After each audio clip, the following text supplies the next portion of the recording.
नमस्कार। प्रस्तुत है डॉक्टर संगीता झा की कहानी जिसका शीर्षक है एक कहानी। तो आइए सुनते हैं। बचपन की बहुत प्रचलित कहानी थी। एक था राजा, एक थी रानी, दोनों मर गए, खत्म कहानी। ऐसे कई राजाओं की कहानी नानी दादी से सुनी थी, लेकिन ये सच्ची कहानी है मेरे अपने पापा श्री सच्चिदानंद तिवारी की, जो सचमुच बड़े प्रोग्रेसिव थे। उनके कर्म और विचार साथ साथ चलते थे। उस जमाने में लड़कियों की पढ़ाई और अंतरजातीय विवाह, और कभी जब अंतरधर्म विवाह की बात आती तो वो कहते, सबका ईश्वर एक है, उस तक जाने के रास्ते अलग अलग हैं। अगर हिंदू को काटोगे तो खून निकलेगा, और मुसलमान को भी काटोगे तो भी खून ही निकलेगा। शुक्र मनाओ उसने लड़के से ही शादी की है। ऐसा कह सबका मुंह बंद कर देते। खुद भी उन्होंने उन दिनों फिजिक्स में एमएससी की थी और गवर्नमेंट कॉलेज में फिजिक्स के प्रोफेसर थे। घर पर गरीब बच्चों और दोस्तों के बच्चों को मुफ्त विज्ञान के सभी विषय पढ़ाया करते थे। बेटों से ज़्यादा बेटी को चाहने वाले पापा आज गुंजन सक्सेना मूवी देख बार बार याद आ रहे हैं। मुझे, यानी अपनी अदिति को, उन्होंने अपने बेटों से भी ज़्यादा प्यार और आज़ादी दी। बचपन में मैं नहीं बल्कि हम बनी इतराती फिरती थी। घर के आसपास के नाले मेरे आरामगाह, उसमें रहने वाले मेंढक मेरे दोस्त, कीचड़ मेरा पाउडर, और उड़ते हुए भौरों और तितली के पीछे दौड़ना मेरा नशा। इतनी आज़ादी तो शायद ही उस दौर की किसी भी लड़की को मिली होगी। खेलते खेलते जब मन करता, बाहर गोबर चुनते गरीबों की गोबर की टोकनी ले भैंसों के पीछे दौड़ लगा, उनका गोबर टोकनी में ले गोबर चुनने वाले बच्चों को वापस दे देती। उन्हीं बच्चों के साथ मेरी मुंह से आवाज़ निकालती हुई रेलगाड़ी चलती। कभी कभी घर के पीछे सर्वेंट क्वार्टर में रहने वाली कमला के लिए न केवल गोबर चुनती बल्कि गोबर के उपले भी थाप देती। और इस सब की खबर जब अम्मा, जो खुद भी हाई स्कूल में लेक्चरर थी, तक पहुंचती तो बेचारी शर्म से पानी पानी हो जाती। वहीं पापा अपनी आदि के लिए खड़े हो जाते। अदिति के कई नाम थे और वो अदिति के ही दिए हुए थे, मसलन आदि, गुड़िया, हनी, गुड्डो और न जाने क्या क्या। करीब करीब इसी तरह की जिंदगी अदिति ने कॉलेज आते तक जी। उसके मानस पटल पर एक ही हीरो थे, उसके पापा, जो क्रिकेट, फुटबॉल, कुश्ती तक में माहिर थे और गणित के कठिन से कठिन सवाल चुटकियों में हल कर देते थे। हर फील्ड में अपने पापा को ही आदर्श पाती। कभी घर से बाहर खुशी ढूंढने की इच्छा ही नहीं हुई। हर उम्र की अपनी ज़रूरत होती है और एक ही व्यक्ति आपके मानस पटल पर कब्जा नहीं कर सकता। अदिति को भी बड़े होना ही था। कॉलेज में अदिति के बैच में अनिल पासवान था, जिसने उसके सपनों में धावा बोल दिया। पहले तो अदिति समझ ही नहीं पा रही थी कि एकाएक उसे क्या हो रहा था। उठते जागते सोते एक ही सपना, जिसमें वो प्रिंसेस और अनिल उसके सपनों का राजकुमार। कई दिनों तक चुपचाप रही, फिर अपने ही सपनों से दोस्ती कर ली। वही सपने बार बार धारावाहिक की तरह आते। कभी मेरा राजकुमार मुझे घोड़े पर बिठा बहुत दूर दूसरी दुनिया, जहाँ सिर्फ मैं और वो, ढेर सारे फूल, पक्षी और रंगीन दुनिया। वापस कॉलेज में आज जब उसे देखती तो मन ही मन खूब हंसती। अब अपने आसपास की दुनिया, पड़ोसी के पके पपीते या पेड़ पर लटके हुए आमों ने आकर्षित करना बंद कर दिया था। घर पर भी सब हैरान थे कि ये क्या हो गया। भाई ने ताने मारे, ये सौम्यता तुझे शोभा नहीं देती? तू हमारे घर की जंगली बिल्ली है, बिल्ली ही बनी रह। पहले वाला समय होता तो शायद सचमुच झपट्टा मार नोच लिया होता, पर मैं चुप ही रही। अम्मा, जो हमेशा मेरे जंगलीपन से परेशान रहती थी कि इस लड़की को कौन ब्याहेगा, उनके चेहरे पर जरूर मेरे इस परिवर्तन से मुस्कान आ गई थी। कॉलेज में मैंने ही अपने हीरो को घूरना शुरू कर दिया। मैंने ही अपने सपनों को सच करने की ठान ली। वो बेचारा पहले तो घबरा ही गया, मुझसे कटा कटा रहने लगा। मुझसे नैन लड़ाने के लिए बहुत हिम्मत की ज़रूरत थी।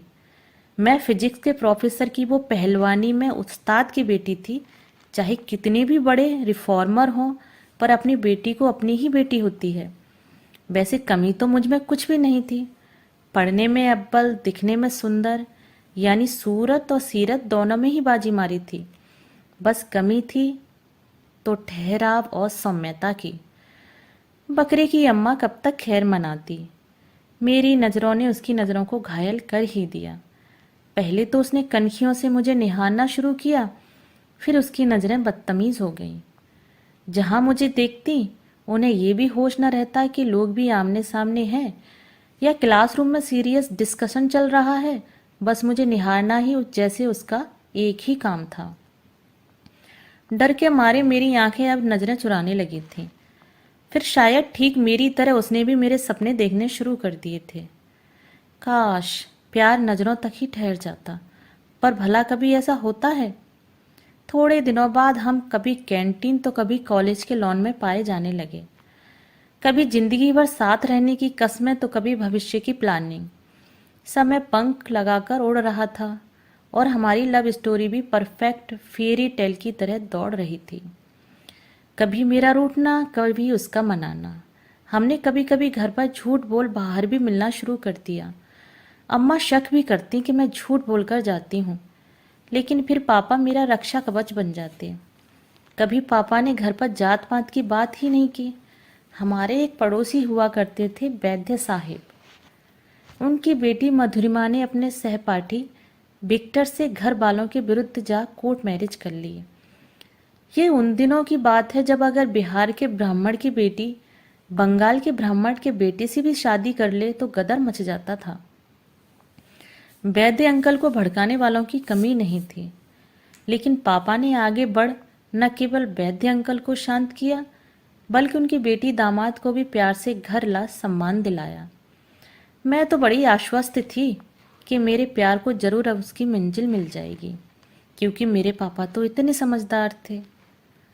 पूरे मोहल्ले में पापा की सोच, सहिष्णुता के चर्चे होते थे। भाई की पढ़ाई से ज़्यादा उन्हें मेरी पढ़ाई की चिंता थी। मैं थोड़ा भी भटकती तो कहते, बेटा पढ़ो, तुम्हारा भाई नहीं पढ़ेगा तो इसे टेम्पू खरीद दूंगा, ड्राइवर बन जाएगा। लेकिन तुम क्या एक रिक्शे वाले से शादी करोगी? तुम्हारा पढ़ना भाई से ज़्यादा जरूरी है। बचपन में रिक्शे वाले के नाम से ही मैं डरने लगी कि रिक्शा वाला और मेरा पति, इसके साथ तो सपने भी नहीं देखे जा सकते थे। इसलिए इतनी शैतानियों और खुराफातों के बावजूद पढ़ाई में मेरे लिए बचपन से ही अहम थी। मैंने अनिल को घर बुलाना भी शुरू कर दिया था।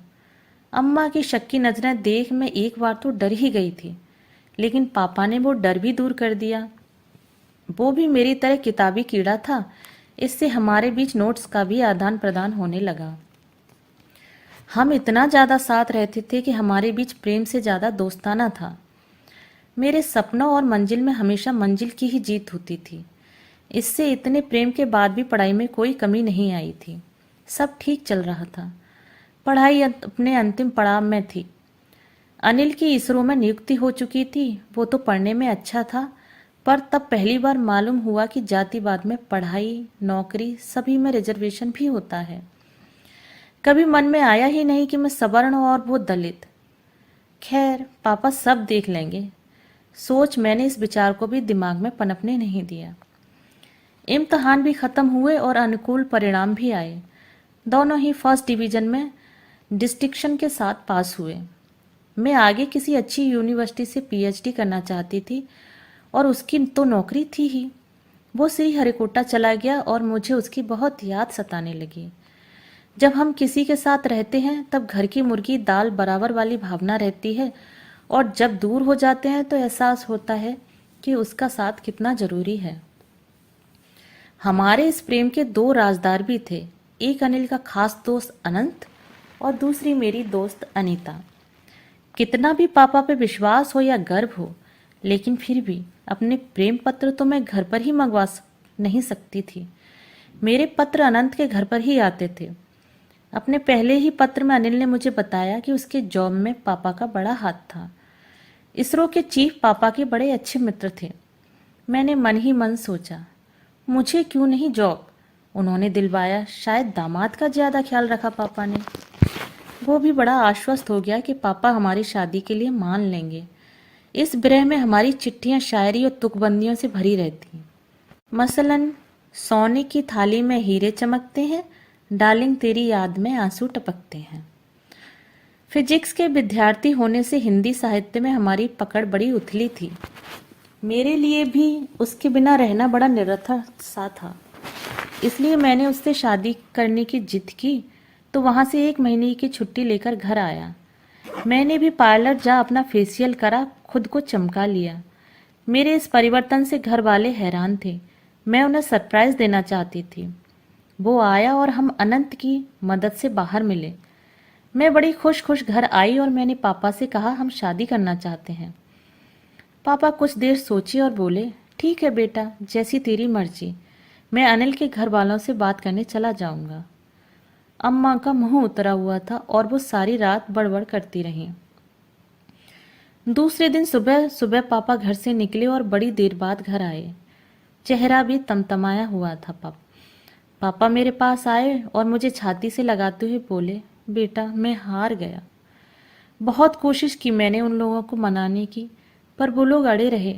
उन्हें किसी हाल में भी ये रिश्ता मंजूर नहीं है। मुझे तो जैसे सांप ही सूंघ गया। दिल पर एक दर्द सा उठा कि अचानक ये क्या हो गया। उसके पापा एक पढ़े लिखे WD में चीफ इंजीनियर, माँ भी पढ़ी लिखी हाउसवाइफ थी। उससे छोटा दोनों भाई और बहन स्थानीय इंजीनियरिंग कॉलेज में पढ़ रहे थे। उसके घर वाले इतने दकियानूसी भी हो सकते हैं, ऐसा मेरी सोच से परे था। मेरे पापा जिन्होंने मधुरिमा और विक्टर की शादी करा दी, अपनी बेटी में तिवारी पासवान का मेल न करा पाए। खून तो मुझ में पापा का ही था और थी भी मैं पापा की क्वीन विक्टोरिया। बस मन ही मन एक निर्णय लिया और अनंत के घर गई। हमारी प्रेम कहानी निभाते निभाते अनंत और अनिता भी करीब आ गए थे। अनंत भी सकते में आ गया कि अनिल के घर वाले नहीं मान रहे हैं। उसने तो हमारी शादी में पहनने के लिए शेरवानी भी सिलवा ली थी। मैंने उससे कहा मुझे अनिल के घर ले चलने के लिए। बहुत मिन्नतों के बाद वो मान गया। मैं और अनंत जैसे ही उसके घर घुसे, लगा जैसे भूकंप ही आ गया हो। अनंत डर के मारे मुझे वहीं छोड़ भाग गया। मुझे देख उसकी माँ जोर जोर से छाती पटकते हुए चिल्लाने लगी, अमर अब तो हद हो गई, ये आवारा लड़की घर पर ही आ गई। जा रे समाज के लोगों को बुला के ला, अभी फैसला हो जाएगा। अमर और अभीक उसके छोटे भाई थे। उसके पढ़े लिखे पापा भी जाहिलों की तरह चिल्लाने लगे, मैडम बख्श दो हमें, दूर हो जाओ हमारी बेटी की जिंदगी से। वो तो नादान है बेचारा, तुम्हारे जाल में फंस गया। उसका भाई अमर, जिसे मैं बड़ा ही सीधा साधा और नेक समझती थी, बहशियों की तरह चिल्लाने लगा, ये लड़की इतनी क्या आग लगी है तेरे को मर्द की? मेरा भाई मिला था क्या? आ मेरे पास, तेरी आग ठंडी करता हूं। बहन, जिसके बारे में अनंत ने सुना था कि उसके मुंह में तो जवान ही नहीं है, चिल्लाने लगी, ये औरत धंधा करने लगी, मेरा ही घर मिला था क्या इसे आग लगाने को? और न जाने क्या क्या वो लोग बकते ही जा रहे थे। मेरा सर घूमने लगा। 2 मिनट आंख बंद की तो लगा बस जिंदगी शायद यहीं खत्म हो गई। मैं बेहोश हो जमीन पर गिर पड़ी। कुछ ऐसा सुनाई पड़ रहा था मानो सब एक साथ चिल्ला रहे हों, नाटक कर रही है साली, गोबर सुंघाओ अभी होश आ जाएगा। जब मुझे होश आया तो मैं अनिल के घर के ही दीवान पर लेटे हुए थी और मेरे सिरहाने पर पापा और अम्मा खड़े थे। मुझे रंडी वैश्या पुकारने वालों के चेहरे पर हवाइयाँ उड़ी हुई थी। मुझे होश में आया देख पास खड़े डॉक्टर और पापा ने चैन की सांस ली और डॉक्टर साहब को विदा किया। वो पापा का ही पुराना विद्यार्थी था। उसे तो सारे माजरे की भनक भी नहीं हुई। शायद पापा ने कहा हो कि मैं अपने दोस्त से मिलने आई थी और चक्कर आ गया। उसके बाद तो ठीक सुप्रीम कोर्ट की तरह अदालत बैठी। मुकदमे में मैं पीड़िता यानी विक्टिम थी, मेरे वकील पापा और मुकदमे के जज भी पापा ही थे। मेरे गुनाहगारों की फौज थी और सारे के सारे सर झुकाए खड़े थे। मैं तो पापा से लिपट लिपट कर रोने लगी। पापा ने जोर से चिल्लाते हुए अपना फैसला सुनाया, बुलाओ अपने कायर बेटे को जिसने मेरी फूल सी प्यारी बेटी का दिल दुखाया। थोड़ी देर में अनिल सहमा हुआ अंदर आया। उसकी नाक से खून निकल रहा था और आंखों के नीचे भी लाल खून जमा था। मेरे बेहोश होने के बाद शायद उसकी अच्छी मार कुटाई हुई थी। मैं तो अपनी दुनिया में गुम हो गई थी। एक ही पल में मेरी चपलता, तेजी और आत्मविश्वास को मानो पाला मार गया था। पापा ने सबको जोर से फटकार लगाई और अनिल को तो धमकी भी दी, खबरदार अगर कभी मेरी बेटी की जिंदगी में दोबारा आने की कोशिश भी की, अभी तुमने मेरा असली रूप देखा ही कहाँ है। हिंदुस्तान के किसी भी कोने में रहो, मैं जान से मार दूंगा, चाहे खुद सारी उम्र जेल में सड़ता रहूं। हम सब घर आ गए। पापा ने अम्मा को भी अच्छे से समझाया कि एक बुरे सपने की तरह इस वाकये को भुला दिया जाए। प्यार ऐसे भुलाए कहाँ भूलता है। मैं ही पागलों की तरह पड़ी रहती, मानो मेरी दुनिया ही खत्म हो गई हो। भाई तो अपनी कंपनी के काम से यूएसए गया हुआ था। माँ को ताकीद की गई थी कि भाई को भी इसकी भनक न पड़े। पापा बिल्कुल सहज बने रहे, मानो कुछ घटा ही न हो। मैंने तो पागलपन में एक दिन अपने हाथ की नस काट ली। खून काफी बह जाने से मेरी हालत नाजुक हो गई। बिना कोई शोर मचाए पापा ने एम्बुलेंस बुलवाई और मुझे अस्पताल ले गए। पड़ोसी तक को इस बात की भनक नहीं हुई कि पड़ोस वाले घर की लड़की जिंदगी और मौत से जूझ रही थी। 15 दिनों तक जिंदगी से आंख मिचोली खेलने के बाद जब मैं घर पहुंची तो पापा का एक अलग ही रूप देखा। पहली बार उनके चेहरे पर अपने लिए प्यार नहीं बल्कि आक्रोश देखा। घर पहुंचते ही सबको कमरे से बाहर कर उन्होंने सिटकनी लगाई और मुझसे जिंदगी में पहली बार कठोर आवाज में कहा, क्यों क्यों क्यों तुमने सिर्फ अपने बारे में सोचा? जब से पैदा हुई हो बेटों से ज्यादा प्यार दिया है तुम्हें। आज एक लड़का जिसमें हिम्मत नहीं है तुम्हें संभालने की, कायर बुजदिल, उसके लिए जान देने पर तुली हो। साफ साफ बताओ, जीना है या मरना चाहती हो? पापा ने अपने दोनों हाथ मेरे गले पे ला उसे दबाने का इशारा करते हुए कहा, बोलो मरना है तो मैं ही गला घोंट देता हूँ। साला कमीना पासवान या श्रेय क्यों ले कि उसकी वजह से तिवारी की बेटी मरी है। मैं तो रोने लगी। पापा माफ कर दो प्लीज पापा। मैं और पापा दोनों एक दूसरे से लिपटकर जोर जोर से रोने लगे और उसी क्षण मैंने उस कायर को अपने दिल से निकाल फेंका। पहली बार पापा के मुंह से तिवारी पासवान ये शब्द सुन बड़ा अजीब सा भी लगा। कुछ ही दिनों बाद पापा ने अपने बचपन के दोस्त शुक्ला अंकल के बेटे राजीव से मेरा विवाह कर दिया। जिंदगी पटरी पर चलने लगी क्योंकि राजीव पति से ज्यादा दोस्त थे। दोनों ही अपनी पीएचडी के बाद आईएससी बेंगलोर में फैकल्टी बन गए। पिछली जिंदगी के दर्द की यादों के निशान भी लगभग मिट से गए थे, लेकिन जिंदगी के रूप भी निराले होते हैं। मैं एक कॉन्फ्रेंस के सिलसिले में CDRI लखनऊ गई हुई थी। मेरे ऑडिशन के चेयरपर्सन थे इसरो के 22 चेयरमैन श्री अनिल पासवान। सालों बाद अपने दिल की कस्तूरी जगाने वाले से सामना हुआ। लगा मुझे इतना सम्मानित किया जा रहा है और मेरे पैर थरथरा रहे थे। किसी तरह अपने आप को संभाला और ठीक कॉलेज की अदिति बन अपना ऑडिशन प्रेजेंट किया। चेयरपर्सन ने स्पीकर की भूरी भूरी तारीफ की। मेरा दिमाग तो कहीं और दौड़ रहा था। अभी भी उसका चेहरा चमक रहा था और सारे साइंटिस्ट उसके आगे पीछे घूम रहे थे। किसी ने पीछे से आवाज लगाई, डॉक्टर अदिति, आज आपके प्रेजेंटेशन में भाषण देने वाली बात भी थी। ग्रेट। स्कूल कॉलेज के दिनों में वाद विवाद प्रतियोगिता जरूर जीतती होंगी। अनिल जोर से बोला, अरे हम क्लासमेट हैं, ये तो हमारे कॉलेज की शान थी। फिर वही महाशय, अरे तो गले लगिए, क्लासमेट से इतनी दूरी। मैं फीकी हंसी हंस दी। अनिल ने जोर से उद्घोषित किया, आज मैं आपकी अदिति मैडम को डेट के लिए ले जाना चाहता हूँ, चलेंगी ना आप? बरसों बीत गए। मन में कूक जगाने वाला एक समय मेरे यौवन का स्वामी मेरे सामने खड़ा था। एक यक्ष प्रश्न तो अभी भी मेरे दिमाग में चल रहा था कि उसने अपने घर वालों के डर के आगे मेरे प्यार को क्यों ठुकराया, उसके डेट के आग्रह को मौन स्वीकृति दी थी। बरसों बाद दिल से तैयार हुई, हल्की लाइट लिपस्टिक लगाई। ये मन भी कैसा पागल होता है, जिसे कभी प्यार करता है उससे कभी घृणा कर ही नहीं पाता है। अनिल ने क्लार्क अवध में एक टेबल बुक कराई थी। टेबल के सामने पारदर्शी शीशे से पूरे अवध की शाम देखी जा सकती थी। अनिल पहले से वहां बैठा इंतजार कर रहा था। मुझे देखते ही बोला, बहुत प्यारी लग रही हो। थोड़ी मोटी ज़रूर हो गई हो, लेकिन चेहरा बिल्कुल वैसा ही। कहीं से उम्र ने छापा नहीं मारा है। मैंने ठीक पहले की तरह जवाब दिया। फ्लर्ट करने के लिए बुलाया है क्या? अनिल, मैं और मेरी देवी से फ्लर्ट? मैं, रहने दो सब कुछ मेरी आंखों के सामने और ऐसी चमचागिरी। अनिल, तुमने वो देखा है जो तुम्हें दिखाया गया है, पर तुम्हारी तरक्की देख बड़ा गर्व महसूस कर रहा हूँ। मैं, सब कुछ पापा की बदौलत मैं बच गई। तुम्हारे साथ होती तो न जाने क्या क्या। बोलते बोलते मैं रोने लगी। अनिल, हाँ सचमुच तिवारी सर ने अपनी बेटी को दलित पासवान होने से बचा लिया। मैं, तुम्हारे दिमाग में मैल भरा है।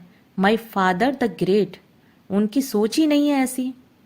उसके बाद उसने जो बताया, मेरी आंखें खुली की खुली रह गईं।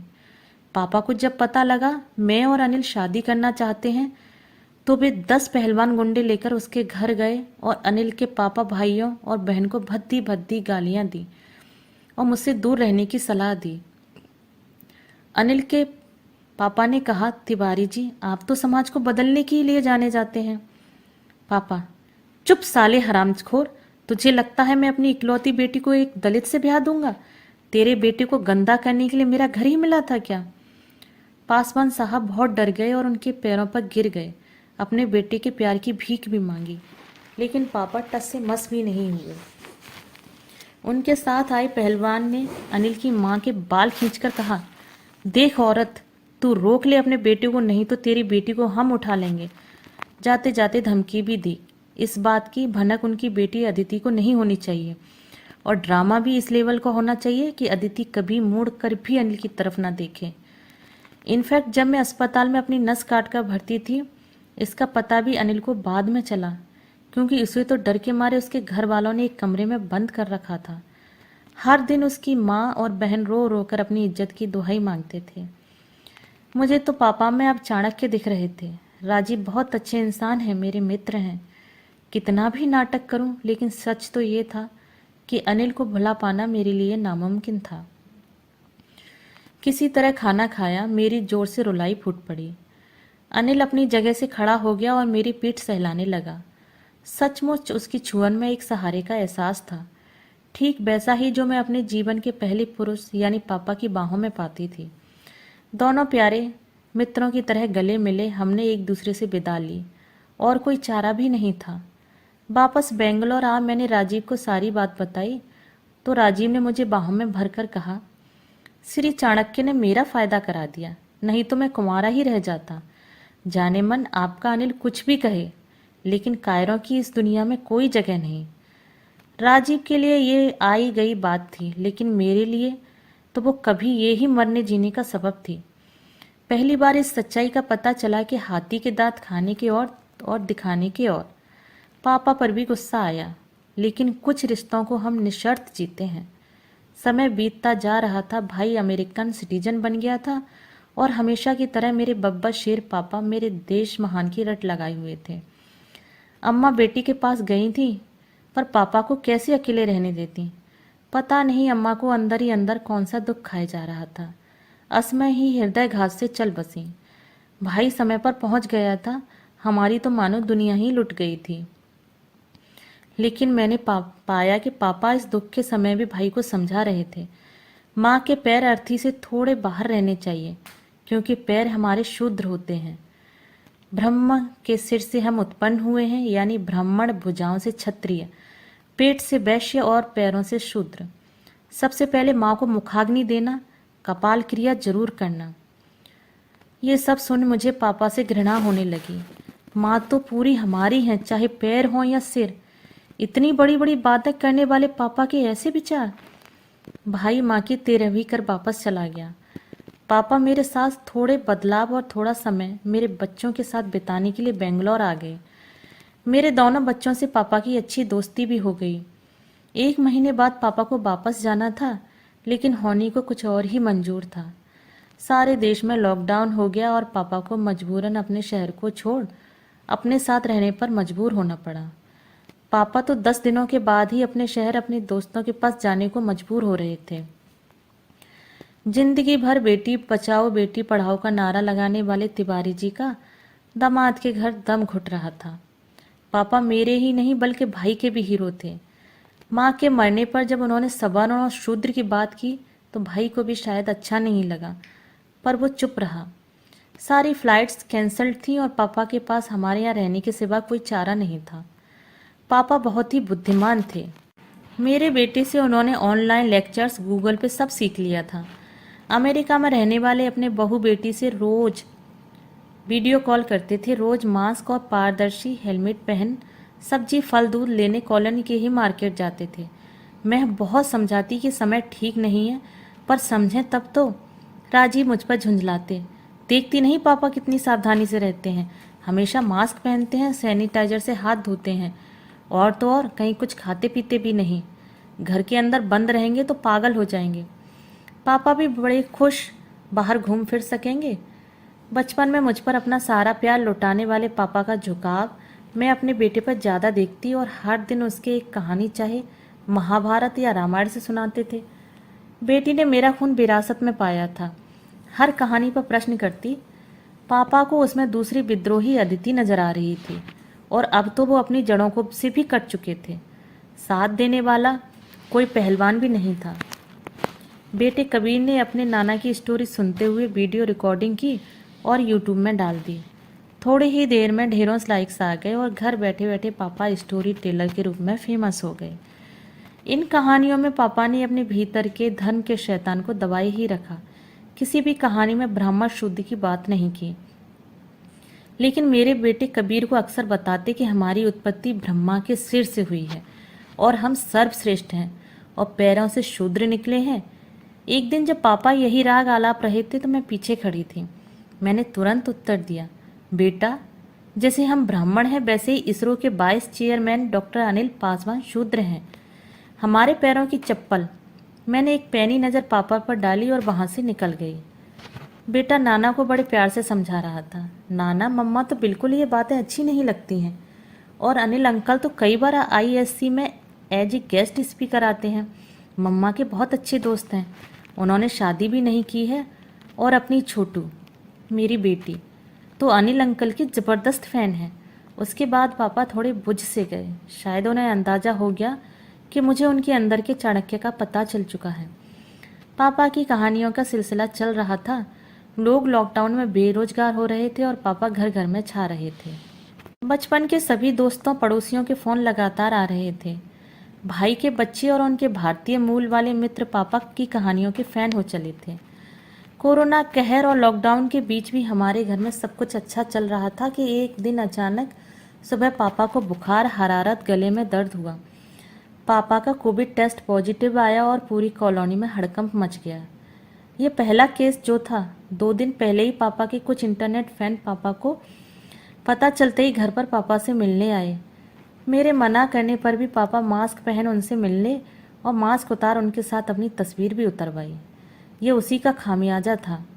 रिपोर्ट आते ही जीएमसीएच वाले आए और तुरंत पापा को कोविड ऑथराइज्ड हॉस्पिटल में ले गए। हमारा पूरा घर सील हो गया। ये कोरोना की शुरुआती दौर था। प्राइवेट हॉस्पिटल में कोरोना मरीज का प्रवेश निषिद्ध था। हम मजबूर और परेशान थे। नाना के सिपाही यानी मेरे दोनों बच्चे भी कोविड पॉजिटिव हो गए थे। ना कोई घर आता था और न ही हम बाहर निकल सकते थे। फ़ोन पर ही पापा की जानकारी मिलती थी। डॉक्टर भी परेशान थे। यहाँ भी ब्रह्मा जी के पैर ही सिर के काम आए। राजीव ने तुरंत अनिल को फ़ोन लगाकर पापा की बीमारी की खबर दी। इसरो के फ़ोन से ही अस्पताल के डॉक्टर पापा के आगे पीछे घूमने लगे। अनिल के बॉस कम दोस्त इसरो के डायरेक्टर ने तो सीधे कर्नाटक के चीफ मिनिस्टर को फ़ोन लगा दिया। पापा से हम लोग और भाई भी वीडियो कॉल पर बात कर लेते थे। ये तो भला हो कबीर का, जिसने नाना को स्मार्टफोन के सब उपयोग सिखा दिए थे। पापा ठीक हो रहे थे और 2-4 दिनों में डिस्चार्ज की बात हो रही थी। भाई भी निश्चिंत हो चला था, लेकिन अचानक डिस्चार्ज से ठीक 1 दिन पहले पापा को दिल का दौरा आया और सुबह 4 बजे उनकी मौत हो गई। सारे उनके दिमाग के जाले दिमाग में ही रह गए। क्या बेटे द्वारा मुखाग्नि, अर्थी से शूद्र पैर बाहर और कपाल क्रिया धरी की धरी रह गई। हम नज़रबंद थे। आखिरी समय उनका मुंह देखना भी नसीब नहीं हुआ। उनके शरीर का दाह संस्कार भी कई शवों के साथ, शायद उसमें कई शूद्रों के शव भी रहे होंगे, के साथ GMCH वालों ने कर दिया। इसके साथ ही कोरोना के पंडित सच्चिदानंद तिवारी की कहानी भी खत्म कर दी। कहानी सुनने के लिए धन्यवाद।